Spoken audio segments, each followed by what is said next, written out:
Mangalagiri assembly నియోజకవర్గ పరిధిలో 85 సంవత్సరాలు పైబడిన వయసు కలిగిన వారు 212 మంది ఓటర్లు మరియు 40% పైబడి వైకల్యం కలిగిన దివ్యాంగులు 240 మంది ఓటర్లు మొత్తంగా 452 మంది ఓటర్లు హోమ్ ఓట్ను ఎంపిక చేసుకున్నారు. వీరి కోసం 15 పోలింగ్ బృందాలను రిటర్నింగ్ అధికారి మరియు జాయింట్ కలెక్టర్ రాజకుమారి గణియా నియమించారు. ప్రతి బృందంలో ఒక ప్రిసైడింగ్ అధికారి, ఒక అసిస్టెంట్ ప్రిసైడింగ్ అధికారి, ఒక సూక్ష్మ పరిశీలకులు, ఒక పోలీస్ సెక్యూరిటీ మరియు ఒక వీడియోగ్రాఫర్ ఉంటారు. ఈ బృందాలు 3వ తేదీ నుంచి 6వ తేదీ వరకు రూట్ ప్లాన్ ప్రకారం ఓటర్ల ఇంటికి వెళ్లి ఓటింగ్ ప్రక్రియను నిర్వహిస్తారు. ఎవరైనా వారి ఇంటి వద్ద లేనట్లయితే మరలా 7వ తారీఖు నుంచి 8వ తారీఖు వరకు మరోసారి వారి ఇంటికి వెళతారని తెలిపారు. పోటీలో ఉన్న అభ్యర్థులు లేదా వారి ఎన్నికల ఏజెంట్లు, బూత్ లెవెల్ ఏజెంట్లు ఈ ప్రక్రియను గమనించడానికి హాజరు కావచ్చని తెలిపారు. అసెంబ్లీ నియోజకవర్గంలో 85 సంవత్సరాల పైబడిన వయసు గలవారు, అలాగే 40% మించి వైకల్యం ఉన్న దివ్యాంగులు మొత్తంగా 452 మంది హోమ్ ఓటింగ్ కొరకు ప్రిఫర్ చేసుకున్నారు. ఈరోజు 3వ తారీఖు, 4వ తారీఖు, 5వ తారీఖున మనం ఈ హోమ్ ఓటింగ్ కంప్లీట్ చేస్తూ ఉన్నాము. మన నియోజకవర్గంలో 15 టీమ్స్ని వేసాము.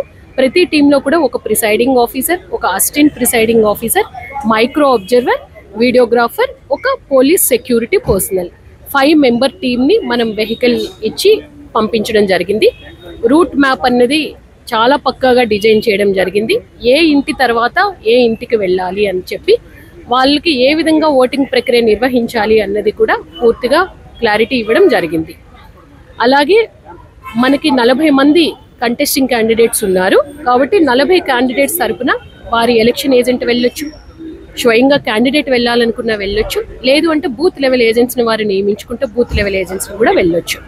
మరి ఒక్క ముఖ్యమైన విషయం ఏంటంటే పెద్దవాళ్ళు ఎవరైనా కంపెనియన్ ఓటు వేయాలి అనుకుంటే ఖచ్చితంగా సీక్రెసీ ఆఫ్ ఓట్ మెయింటైన్ చేస్తానని ప్రమాణం చేయాలి. అలాగే ఒక కంపెనియన్ ఒక ఓటర్కి మాత్రమే సపోర్ట్ ఇవ్వడానికి అలో చేస్తాము.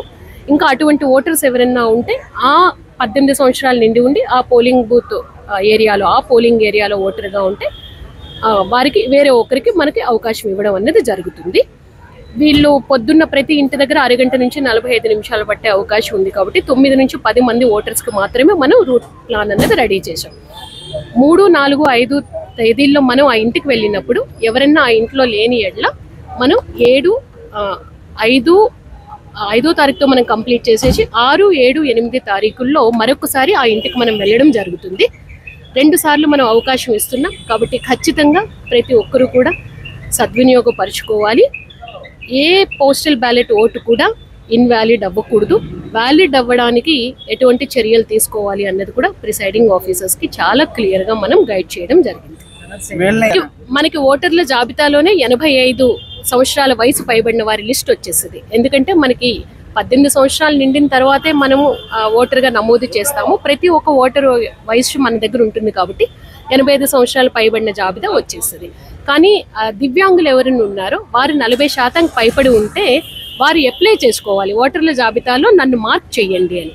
అలా మార్క్ చేసిన వారి జాబితా మొత్తం BLOస్ దగ్గర ఉంటుంది. అలాగే ఎలక్టోరల్ రిజిస్ట్రేషన్ ఆఫీసర్ దగ్గర కూడా ఉంటుంది. పింక్ కలర్ కవర్ ఉన్నది postal ballot for assembly, light green colour ఉన్నది పోస్టల్ బ్యాలెట్ ఫర్ పార్లమెంట్. పెన్నుతో టిక్ మార్క్ పెట్టాల్సి ఉంటుంది. ప్రతి పోస్టల్ బ్యాలెట్ పైన అభ్యర్థి పేరు, అభ్యర్థి యొక్క ఫోటో, పక్కన వారికి ఒక ఖాళీ ప్రదేశం ఉంటుంది. ఆ ప్రదేశంలో పెన్తో టిక్ పెట్టాల్సి ఉంటుంది. మనం ఓటు వేసిన తర్వాత వాళ్ళ లెఫ్ట్ హ్యాండ్ ఇండెక్స్ ఫింగర్కి మనం చెరగని సిర ఇండెలిబుల్ లింక్ మార్క్ చేయడం జరుగుతుంది. ఒకవేళ కంపెనీని ఎవరైనా ఉంటే మాత్రం వారికి రైట్ హ్యాండ్ ఇండెక్స్ ఫింగర్కి మనం మార్క్ చేయడం జరుగుతుంది. ఎందుకంటే మళ్ళీ వారు ఓటు వేసుకోవాలి కాబట్టి పోలింగ్ రోజున.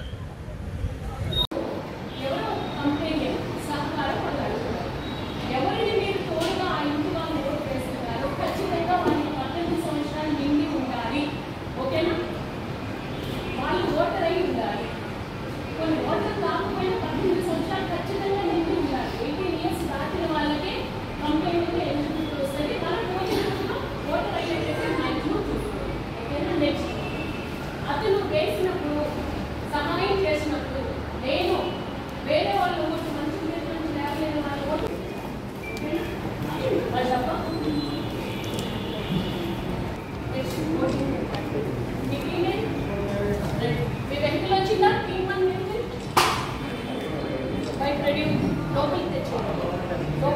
వెళ్ళండి మరి.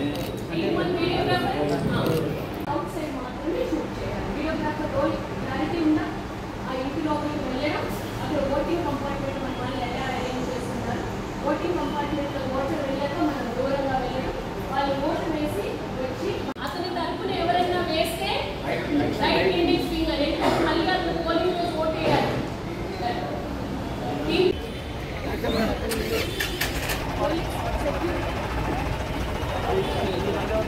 Hey, hey, hey.